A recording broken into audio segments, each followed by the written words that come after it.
Welcome back, everybody. Um, Nothing much has been going on, but just a late night recording. I just finished typing up my video essay. So, without further ado, let's get into this. This is going to be a lot more different than usual because we're going to be doing a homage, and homage is going to be dedicated to Socrates, and we'll have the introduction following it. But anyways, Phaedo is one of the four dialogues we have been covering. And this one is correlated to the detailed philosophical account of the final days of Socrates. And the four dialogues we have covered are the Euthypro, the Apology, the Credo, and the Phaedo. Um, they have led us to every stage of Socrates' judicial matters, which lead up to his final day, his execution, which will take place in the Phaedo. And it is through this we, the audience, get to be a part of the discussion of holiness, justice, and duty, and wisdom and the soul, which has been the themes of the dialogues. Um, the topics throughout the course of the dialogues give us an adequate knowledge of what the historical Socrates could have been like, and possibly an accurate account of how he met his death at the hands of his state. He had an undying loyalty to Athens, and yet it was she that was responsible for his death in the end. The man will always be immortal in the realm of Western thought, and that can never be questioned. After all, Plato and Socrates were the first individuals to invent definitions and apply them to their thought. The man is so great that the era of philosophers before him are called the pre-Socratics. So that should let you know. He has he has the greatest impact on Western civilization, and yet he had no written work of his own, which is the most crazy thing about it. He will forever be the greatest of men to live, for it is because of his existence we receive his contributions to ethics, the contribution to the development of Greek philosophy, a pioneer for Western thought, creation of definition, and lastly the Socratic method that allows us to reach the state of consensual truth. And with that out the way, let's discuss the contents of the Phaedo. Cutting into the video here, before we get into the Phaedo, I would like to address that we will not be covering some of the early parts of the dialogue, as it is basically Socrates and his children just saying their final goodbyes, and pretty much before his friends get there, and pretty much the discussion takes place. But anyways, back to the video. Yes, the Phaedo. The Phaedo is a dialogue that is a recollection of Phaedo Ellis, a man that was present during the final hours of Socrates. This takes place in a Peloponnesian town where he runs into a man named Echecrates, and he desires to hear the story from Phaedo, a reliable primary source because he was present. The two can be said to be students of Socrates, as Echecrates speaks in a manner that leads us to believe he was their master. Um, Eventually, Phaedo gives in to the pressure and tells the following events, which goes as follows. The final hours of Socrates take place in his cell, and he is accompanied by his friends. Notable people present there are Credo from the last dialogue, the Pythagorean philosophers Timaeus and Cebes. I'm not sure how to say his name.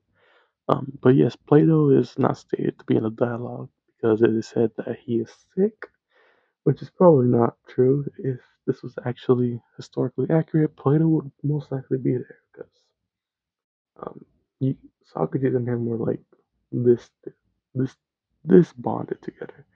But anyways, in general, Plato is just never present in his dialogues. That's just how it is.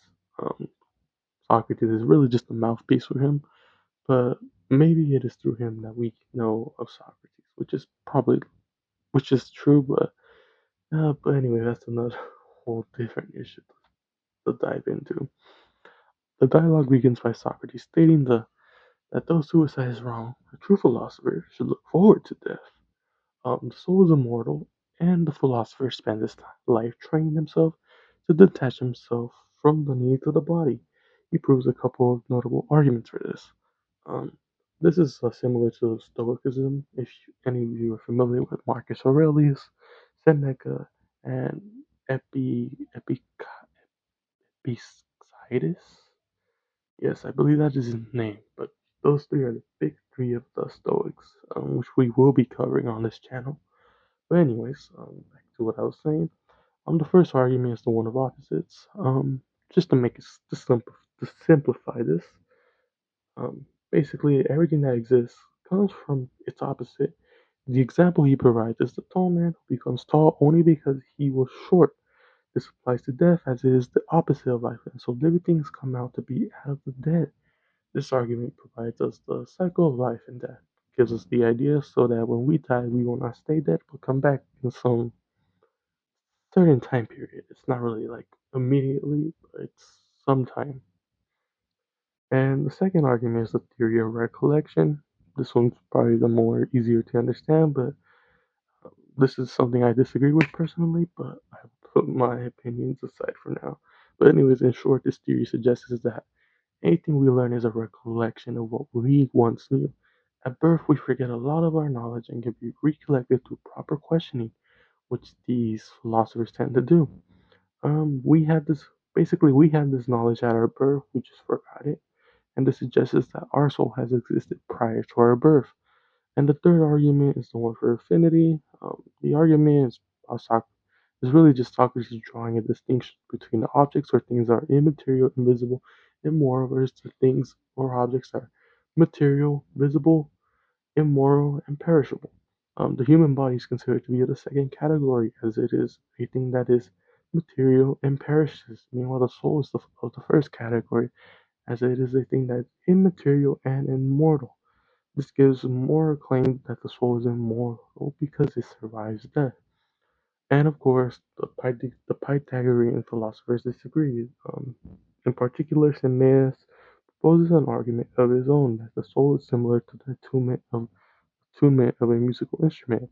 This basically means that the attunement can only exist so long as the instrument exists and no longer. It's a valid point, as we have to take into account that the soul and body must coexist at once. That is my belief.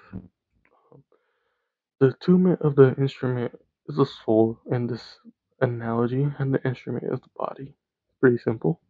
In a way, it can be said that creatures are soul and flesh creatures, essentially a hybrid, as one aspect of it cannot exist with the other. That is personally my thoughts on this and the whole recollection theory and the other things. But back to the dialogue. The other man, one of the other philosophers, supported the idea of the soul being long-lived, outliving the body, but he argued that this doesn't prove the soul being immortal. In response to his opposition, Socrates tells them that the attunement theory, introduced by Timaeus with the recollection theory, in which believes that the soul has existed prior to the body, and in response to the other guy, he introduces the fourth argument, and the fourth argument is the unchanging and invisible forms as cause, causes of all things in this world. In short, he claims that all things possess aspects that define them, which is through the forms. The forms is a really crucial thing in the Socratic dialogues. The form of life is a crucial part to the soul, and this supports Socrates' belief that the soul is alive. The dialogue concludes by Socrates speaking upon a myth of what happens to souls after death. At last, he takes his bath, says his goodbye to his friends there. They begin tearing up and all of that. Um, Socrates begins getting a bit more, not really emotional, but just like being grateful of the people he has. And he says pretty much like, "Man, this is why I sent my wife and the kids away because I didn't want all this crying for. And here you guys are crying." And he basically drinks the hemlock poison, and he dies and heads on to the next world. And pretty much that concludes that. And now let us get into our analysis here, mine. The immortality of the soul, which is a pretty crucial topic of this. The Phaedo introduces four arguments here of the immortality of the soul. The argument from opposites, the first one. The second is the theory of recollection. The third is the argument for affinity. And then there's the forms argument. The other arguments don't really hold any significance, as I don't think Plato really applies a lot of importance to them. They're just mentioned. But the main thing of this dialogue of Plato is that Your recollection and the forms are the most important as they establish the immortality of the soul. Um, the narrative Plato's trying to display here is the man detached from earthly desires, something really common in Stoicism. And basically, a narrative of the Phaedo is a really great one. It just depicts a man that is so detached from his earthly desires, his soul can be released with no regrets or grudges. Because you have to take in mind that Socrates is being wronged by the Athenian justice system. At least that is what Plato is portraying here. Um, the actions of Socrates shouldn't be associated with asceticism, as he is not doing this for religious reasons. He's just doing it for himself, really. Simply, he just lacks the earthly desires of the common man. In my opinion, it is similar to the middle way of the Buddhists, in which the discipline and self-discipline of earthly desires isn't really too extreme. And if you know anything of like South Asia, um, me personally, I had the privilege of being under a great professor who taught me all about this, and it was a really great thing. But that's something really off topic. Anyhow, death. Death is another common idea in this. As earlier stated, death should be welcomed by the philosopher by Socrates. The philosopher spends his lifetime preparing for this moment. Socrates believes that death is the separation of the soul from the human body, and that is the belief that death will aid us finding the truth. Therefore, the soul will be liberated from the contamination of the body. In search for the truth, the philosopher has been distancing himself from the earthly pleasures, which leads him to attain a state as close to death as possible. And by doing this, they distance their soul from the needs of the body. Well, now that they're dead, they are welcoming it, and they will finally be separated from the body, which will allow them to get the truth they so desperately have been searching for. And moving forward, the forms. The forms is really it's an important aspect of Plato's dialogues.